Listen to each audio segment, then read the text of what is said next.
itself to you. It can hide. And at the right time, it'll come up and destroy your life. Let's go on.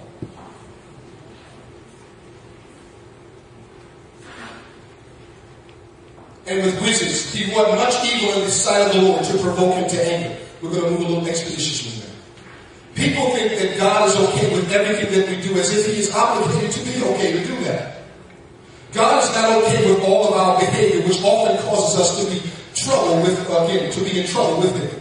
Please know that God's anger is not sin, for God, as I told you before, cannot sin. Rather, his anger is because he loves us and knows the consequences of our actions. God's anger is often passion to cause us to change, as well as it can be a righteous judgment against those who sin in pride and carelessness towards him. Righteous indignation. Not all expressions of anger is the same.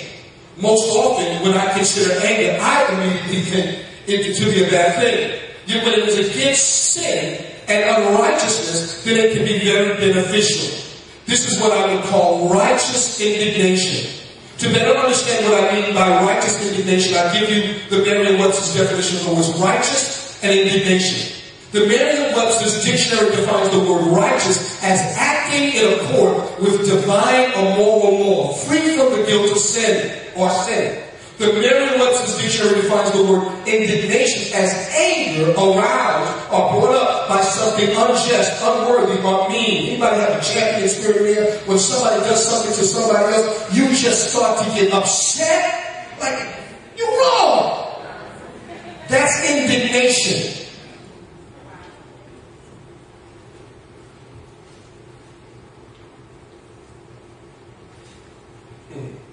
When Jesus was in the temple and he started overthrowing the money changers' table, it was what I call righteous indignation. Because we know when Jesus went into the temple, he was throwing everything around. How many of y'all said Jesus shouldn't have been doing that? When you read it, be honest now. Like, is Jesus right to do that? Yeah, he was. He wasn't instead. John chapter 2 verse 13 through 17 says, and the Jews' Passover was at hand, and Jesus went up to Jerusalem, and found in the temple those that sold oxen and sheep and doves and the changers of money sitting. And when he had made a scourge of small cords, he drove them all out of the temple, and the sheep and the oxen, and poured out the changers' money, and overthrew the tables, and said unto them that sold doves, take these things hence, make not my father's house a house of merchandise. And his servants remembered that it was written, the zeal of thy house hath eaten me up. Looking at this scripture, I can believe that Jesus was angry. Yet his anger was not sin, rather righteous indignation due to the misuse of God's physical temple or house at that time by these people. Now, the spirit of anger. We're going to deal with that spirit today. There are times when a person is not able to control their anger. We see that they have a temper. That is to say, that although they don't want to get angry and explode, they can't help themselves. Something compels them to act out their anger. This is usually an identifying characteristic of a person who has a spirit of anger. It is not normal to get excessively angry over minor things. You poured too much water in that. All I wanted was this much water. Who knows people like that? That little things, just take them to the way beyond.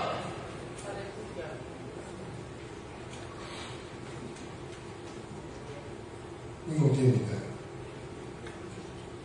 This is typical of someone who has road rage. People who got road rage. There are times I got to check myself. Anybody got to check yourself on the roads? Let me see. I want to see what kind of car you got, because I'm going to check you. You got to next to you.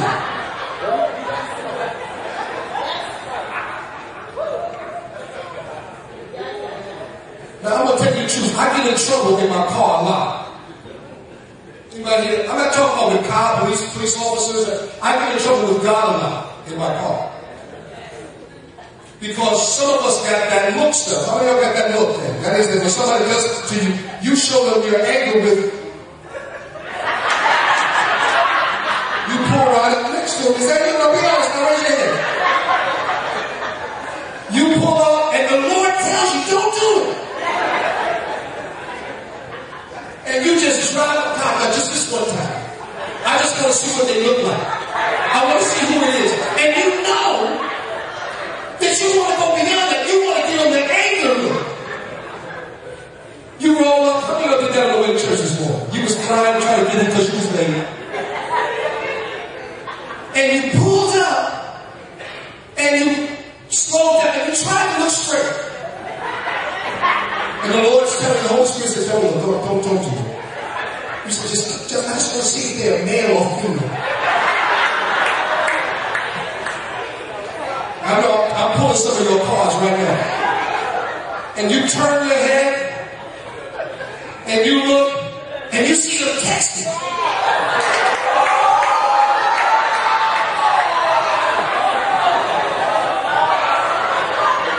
You see them texting.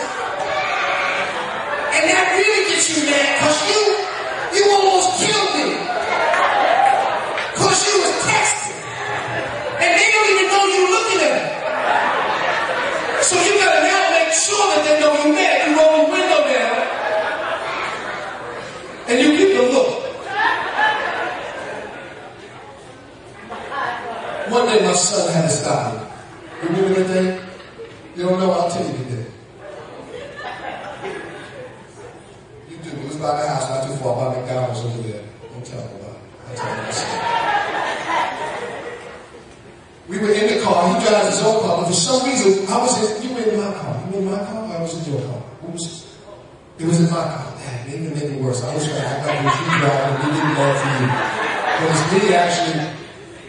I'm in the car and somebody did something.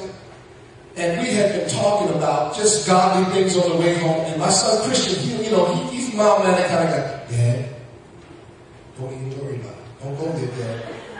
And I want to say, shut up! Because when you're mad, I never talked to him like that. But inside, I was mad.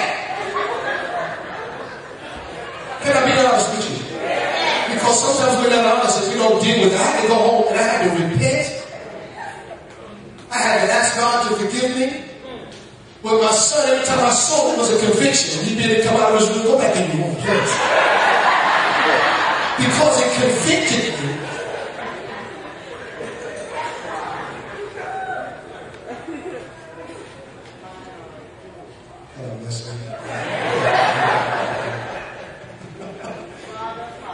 Y'all pray for me. Anybody out there with me? You've been in that place where and then you saw him texting on the phone, and then now I hope you ain't cut in front of them and cut them off just as anybody did stuff like that. You wouldn't tell me anyway, would you? Because we have to kick that spirit out today, right?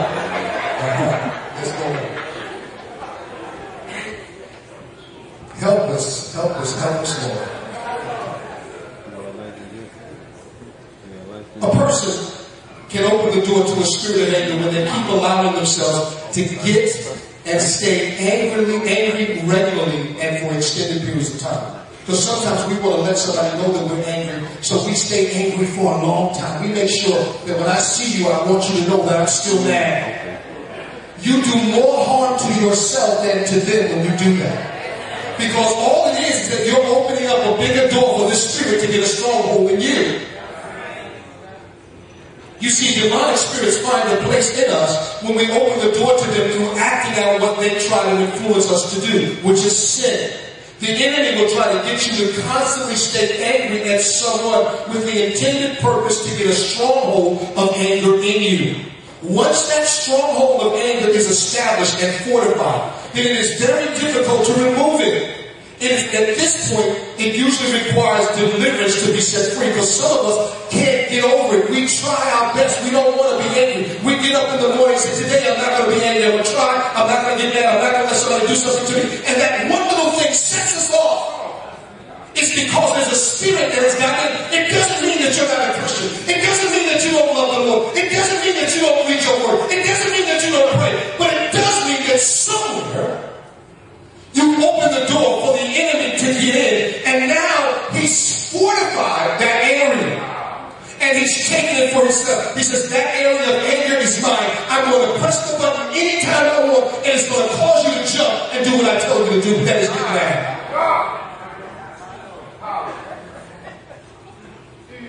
The enemy will try to get you to constantly stay angry, as I said to someone, to build a stronghold.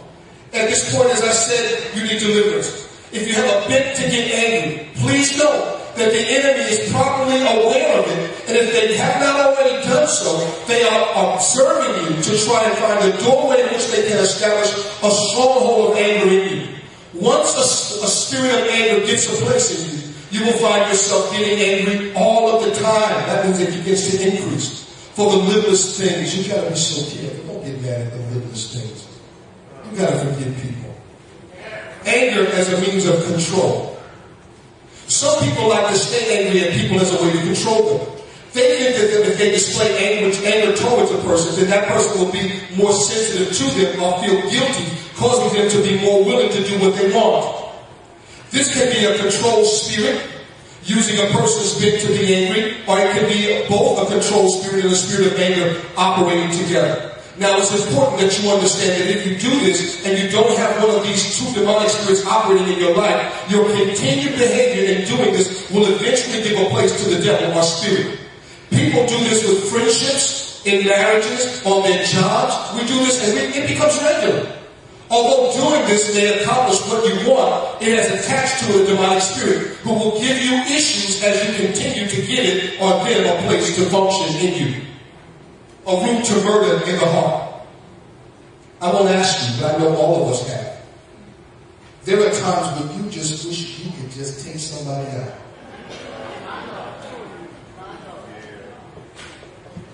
I'm not asking you to say you did it, but who agrees with me?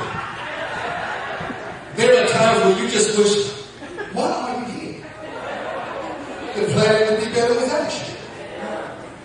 We can't think like that. That's a spirit of murder. It's quite the contrary, or the opposite of what Jesus came to do. He said, I came that you might have life and that more abundantly. There are times where we are so angry with someone that even if they say something kind or nice, we get mad at them. Extended anger, it can even cause you to hear things that are not being said. They say, hello. Did you say go? No, I said hello. I knew he was mad at me. You want me out your house? You say go. But when you get angry, you sometimes don't always hear what's really being said because you already have a picture of this person in your mind. Then nothing they can say can be complimentary towards you because your heart has murder in it towards them. It has for them to not benefit in it. Extended anger can cause a root of bitterness and murder in your heart.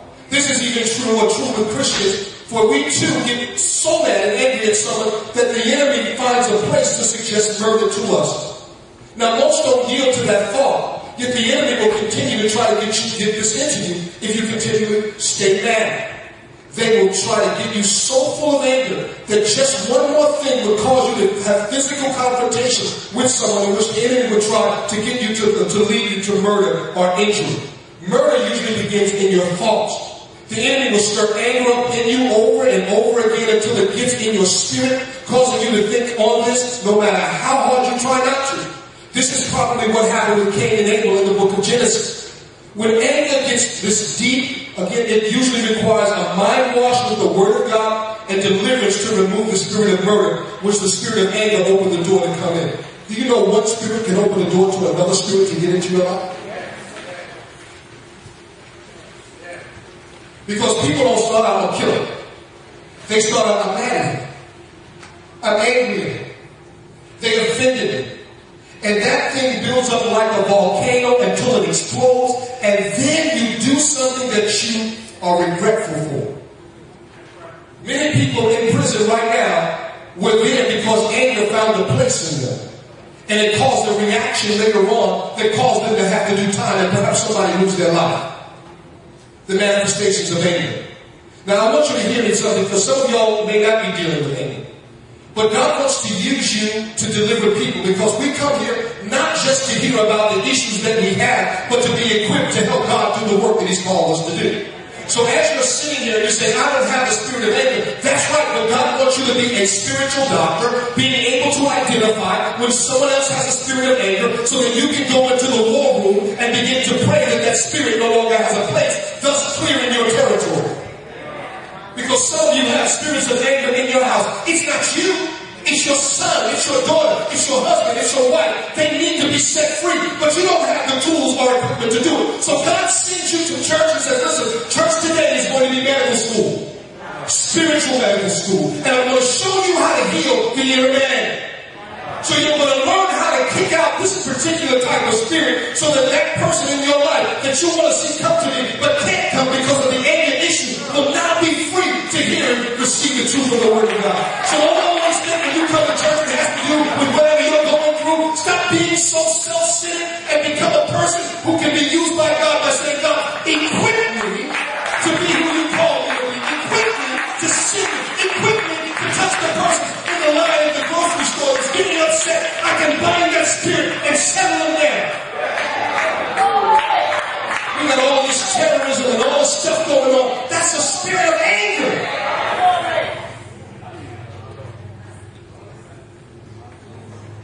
Pray out your job.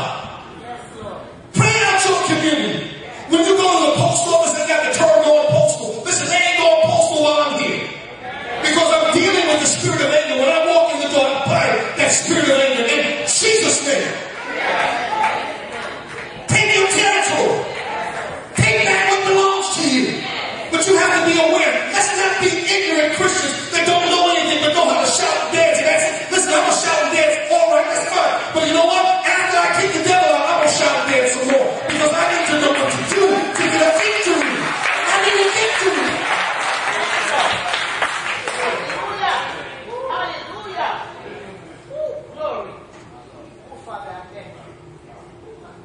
Much of the results of anger can be conflict with others.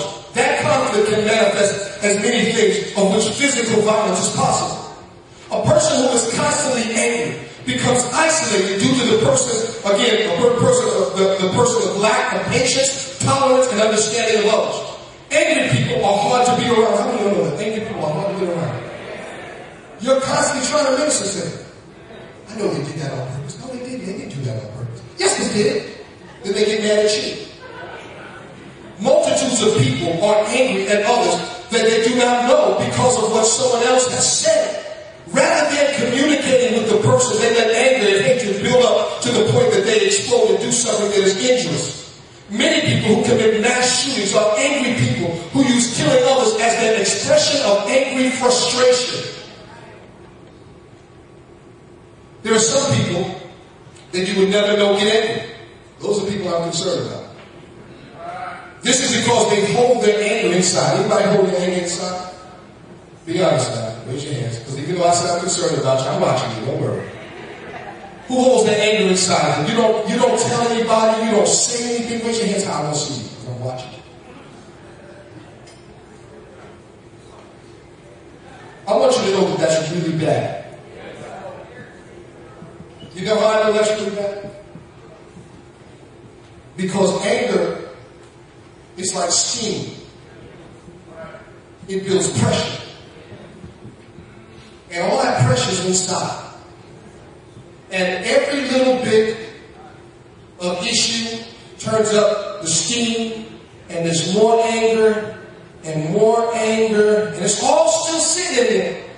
And there's more anger, and there's more, and then there's a rattling, and then out of nowhere, boom! And you're on the news, and people are saying, "Oh, this is true." So you don't think I'm true.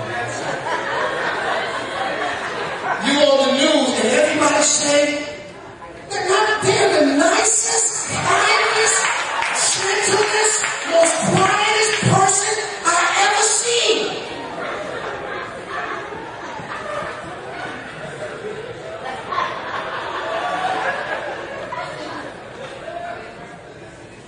It's the truth, right? You see it on TV. Even the last guy who did the terrorism over in California, they were saying He was such a nice guy. I would never know. But anger, for whatever reason, staying inside you. See, that's why when we come to church, we come to the altar and we get rid of those stuff. Like, listen, okay, I don't care if you come to the altar every single time. That's telling me that surgery is happening and you're getting better.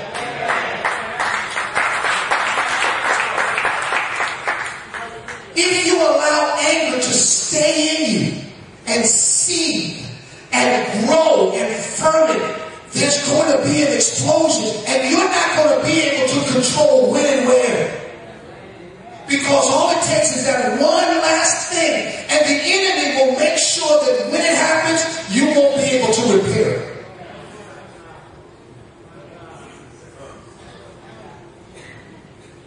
Who's going to get rid of some anger today? And we're going to dump that stuff today.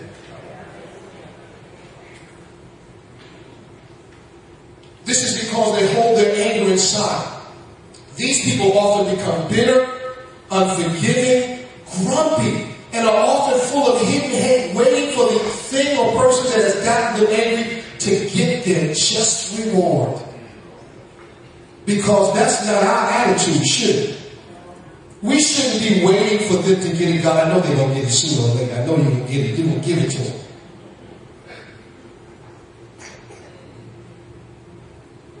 This is the issue with a lot of Christians as well. We don't ask God to forgive them, for they know not what they do. Rather, we ask God to forgive them for us. Now, some people, even Christians, get angry at people and do little annoying things that a person may not know who did it as their expression of anger in order to get that person back. You key their car.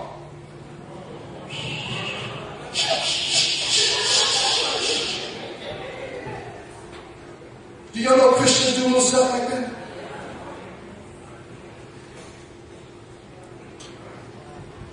You can't do that. You can't pay people back. God doesn't want you to do that.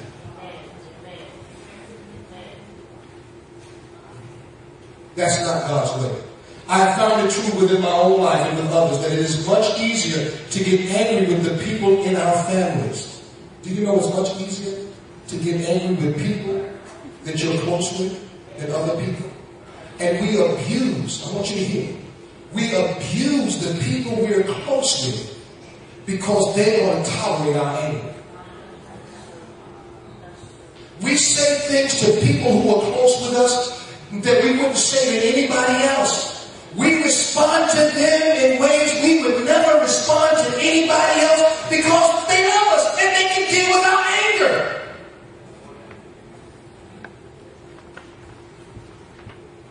And they family, they gotta stay. You can leave, you still my family. I'm gonna call you and tell you I'm bad. How many of you know that's true? We say things to people that are close to us. Some of us need to repent for that today. Because we've taken lightly relationships with people that love us because they have to tolerate us. That is all of us, our good and our bad. But it wasn't about you today, did it? This is about all of us. This is about God making us more like Him. This is about the revival that we're asking God for. We're looking for Him to do something outward and He does something inward. This is who your God is. Let's go.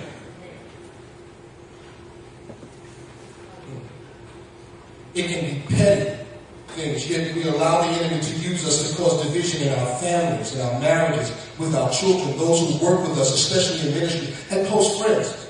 We must become wiser in our discernment of what is happening in these situations and not let our flesh or our spirit of anger move us into a place that God does not want us to go.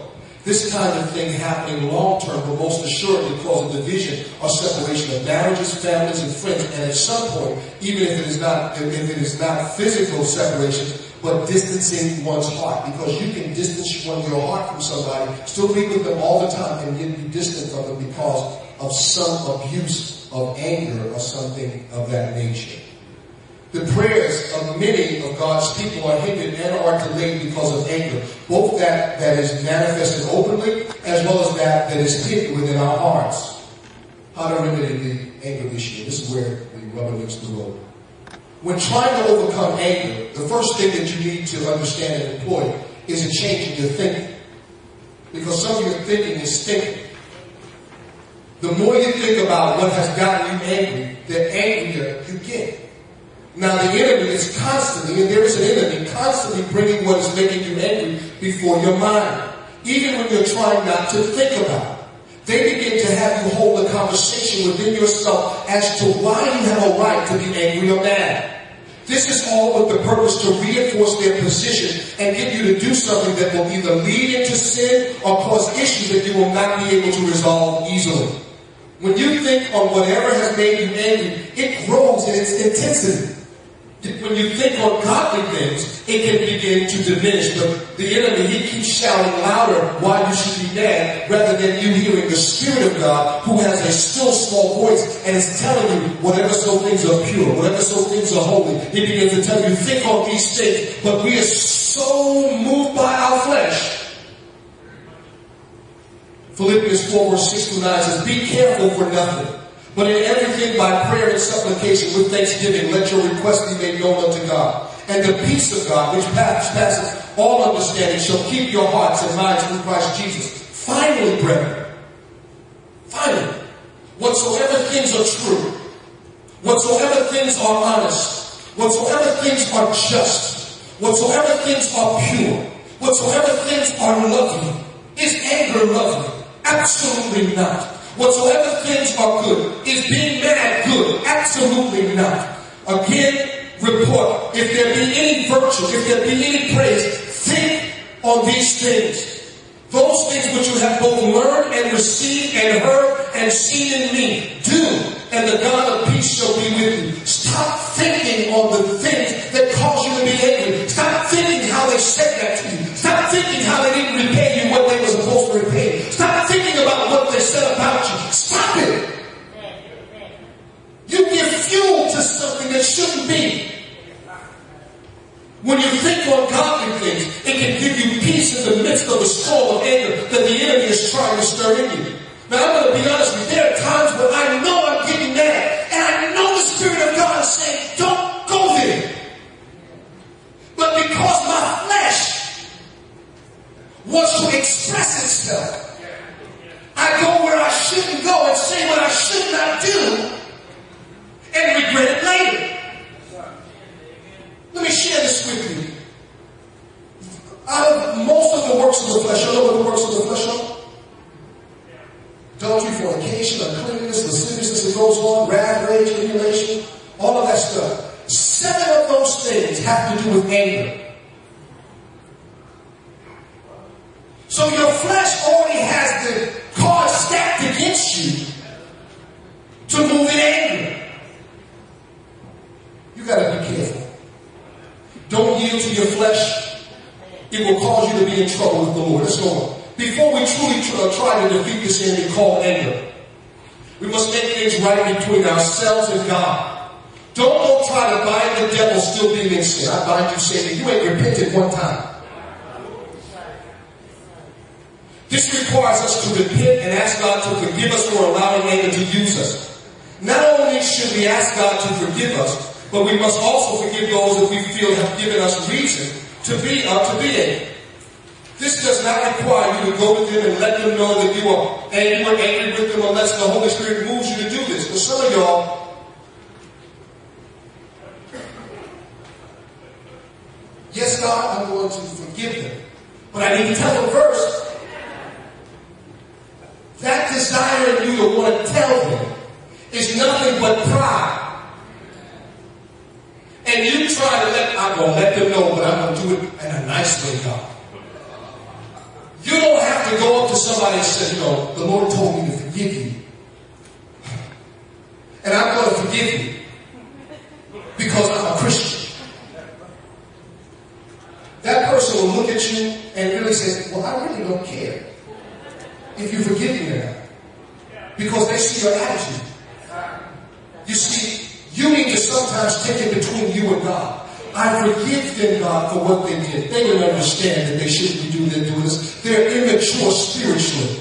They don't understand your ways. So I'm going to forgive them even they don't even know what they're doing. Father, I release them from anything that is owed to me in Jesus' name.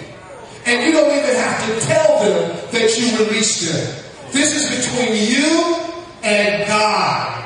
Not between you, them, and God. Because they may not be in a position, they may not be spiritually mature to hear what you have to say. And you cause greater issue by going to them rather than just going to God and just letting it be dealt with it. Leave it at the altar. Your anger issue may be about them, yet it is in you. And to remedy this, you must deal with you. Now there are two things that I believe can help those seeking to get set free from anger. And they are crucifying one's flesh and or being delivered from a spirit of anger, wrath, rage, etc. If you've done that in the car,